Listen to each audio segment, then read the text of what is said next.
Yes, the video you are watching is real.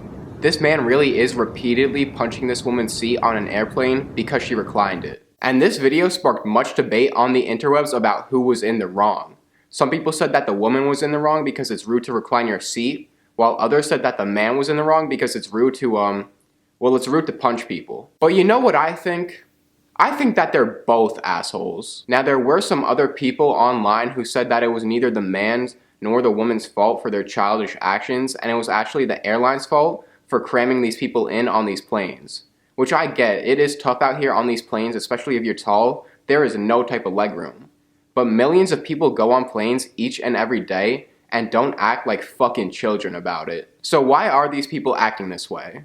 In order to fully understand this, we have to take a deep dive inside the minds of these two people. So to start out, the woman was probably just sitting there in some slight discomfort, maybe she has back problems. So she decided to recline her chair back. When she did this, the man behind her took deep offense to it and responded in the most logical way possible by punching her chair over and over again. Like honestly, bro, she moved her chair back 2 inches. Look at how much space he still has. There is no way that her moving her chair back 2 inches made him so uncomfortable that he had to spend all of this energy punching her chair. So why did he start punching her chair?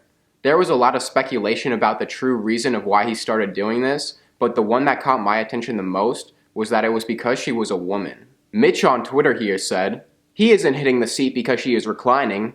He is hitting the seat because she is a woman. If that's a dude in front of him, he's not gonna do a damn thing. He's a coward and a loser. He is wrong." Now, when I first read this, I disagreed. I was like, wow, bro, you're really gonna make this a gender issue? But then I thought about it more, and if it was a man sitting in front of him, he probably wouldn't have started doing this. If you disagree with me here, just take a second to imagine it was Mike Tyson sitting in front of this dude. Do you think he'd react in the same way?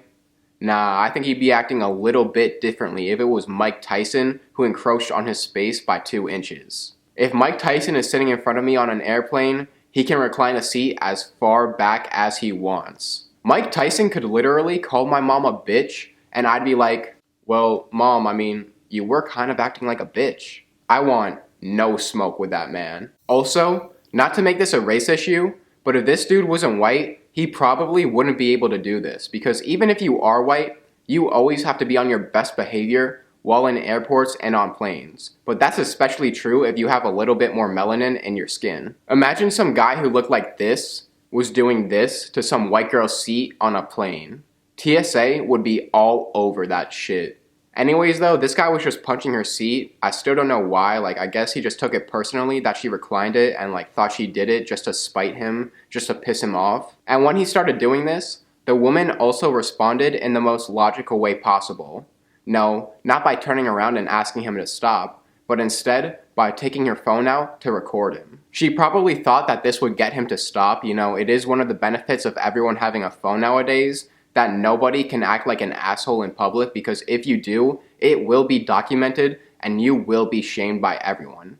But this guy, he's kind of a savage. He does not give a fuck that she's recording him. Both of these people's ways of going about the situation aren't working. The man wants the woman to move her seat back up, so he starts punching it. But that doesn't cause her to move it back up, and it probably makes her want to keep the seat reclined even more. And the woman wants the man to stop punching her seat, so she starts recording him. But he doesn't give a fuck about that and keeps on punching her seat. This entire situation could have been avoided if either one of these people just spoke up and respectfully asked the other person to stop what they were doing. If the man had just said, "Excuse me, ma'am, your seat is going extremely far back and I don't have enough space back here.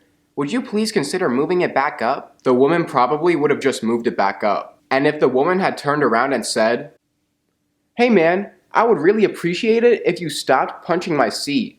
Thanks," he probably would have stopped. You will almost never get what you want in life if you never ask for it. Another example is let's say you've been working for a company for a really long time and feel like you deserve a raise.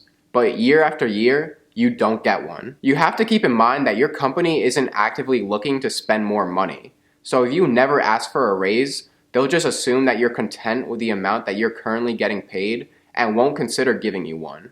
So if you really want that raise, you have to go walk up to your boss's office and ask them for it. This will be scary and you will be nervous when asking for it. But when you get nervous, you should ask yourself, what am I even getting nervous about? The worst case scenario is your boss denies your request and you don't get the raise, which is the same exact outcome as not asking for it in the first place. What I'm saying is that you will never get the raise if you never ask for it. So you might as well just ask for it. It's the same way with talking to girls. Something that I learned is that in order to get a girlfriend, you need to actually talk to girls. That seems really obvious, but for a lot of people, myself included, we have to remind ourselves of this fact. Sometimes you may get lucky and a girl will approach you, but that is very rare. Us men are thirsty as fuck, so pretty much any decent looking girl has at least 10 dudes hitting her up at any time. Because of this, she's not gonna go out looking for you. So if you wanna fuck her instead of just think about fucking her while you jack your dick off, you need to approach her. Just like asking your boss for a raise, this will also be scary. But you will never get the girl if you never ask, so you might as well ask. I'm sure most of you watching this video haven't considered dropping a like yet. But now that I'm bringing it up and asking that you please take 2 seconds of your day to like the video and subscribe to my channel, some of you, well, I hope at least some of you are doing it.